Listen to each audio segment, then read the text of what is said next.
তিনি যখন জোড়াসাঁকোর বাড়ি থেকে শিলাইদহ কুঠিবাড়ি রওনা হবেন, সেই সময়ের কাহিনী নিয়ে লেখা। শুরুটা হলো, দুয়ারে প্রস্তুত গাড়ি, বেলা দীর্ঘ, হেমন্তের রৌদ্রক্রমে হতেছে প্রখর। এরপরে তার যে ফ্যামিলির লোকজন যেভাবে প্রস্তুতি নিচ্ছে সেটা একটা একটা একটা করে বর্ণনা দেওয়া হয়েছে। একজন কবি এবং আমার মতো একজন মানুষের পার্থক্যটা হলো এই যে, একজন কবি হলেন একটা ঘটনা থেকে দর্শন বের করে আনেন, দর্শন বের করে আনেন একজন, অর্থাৎ তিনি একজন দার্শনিক। এই ধরনের ঘটনা তো আমার কতবার হয়েছে।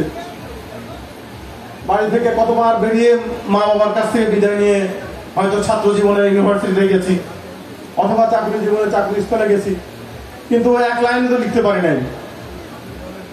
কিন্তু রবি ঠাকুর বিশাল একটা কবিতা লিখেছেন, যার পরতে পরতে দর্শন, পরতে পরতে দর্শন। আমি এই কবিতাটি অন্তত 100 বার পড়েছি জীবনে। আপনাদেরকে অনুরোধ করি একবার পড়ে দেখবেন। রবীন্দ্রনাথের কথা মাথায় থেকে বাদ দিয়ে পড়ে দেখবেন, যেখানে পরতে পরতে দর্শন। আমি দুটো একটা উদাহরণ দিই, সময় আমার জানি আর 5 মিনিট, কারণ একটু পরে আজান হবে। কবি বলছেন, তৃণ ক্ষুদ্র অতি, তারেও বাঁধিয়া বক্ষে কন মাতা বসুমতী, যেতে আমি দিব না তোমায়। পৃথিবী তো মাতার মতো বলছেন উনি, খুব ছোট্ট একটা জিনিস, ঘাস, তৃণ, তাকেও পৃথিবী যেতে দিতে চায় না। আরেক জায়গায় আছে, আয়ু ক্ষীণ দ্বীপ মুখের শিখা নিব নিব, আধারের গ্রাস হতে কে টানেছে তারে, কহিছেন প্রাণ পরে যেতে দেব না রে। চেরাক চিনেন? চেরাক আমরা চিনবো, আমাদের জেনারেশন চিনবো না কেন? এই জেনারেশন চিনবে না।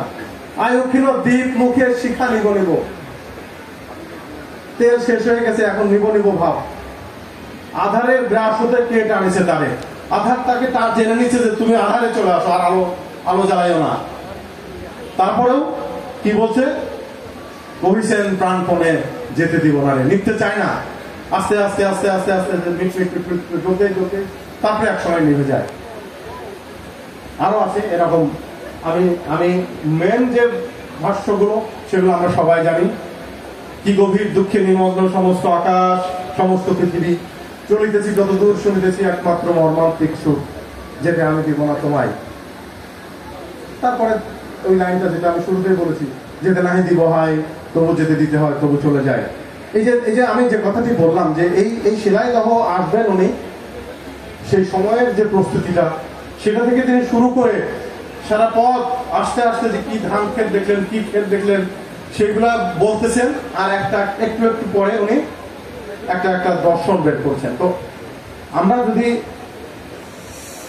হৈমন্তী পড়েছি, আমরা হৈমন্তী বাবা এবং সন্তানের, আজকে যদি আমরা ওর এসেন্স যেটা, ওর যেটা শিক্ষা, হৈমন্তী গল্পের শিক্ষাটা যদি আমরা নিতাম, তাহলে তো আর হৈমন্তীর মতো পরিণতি হতো না। অনেকেরই এখনো হয়।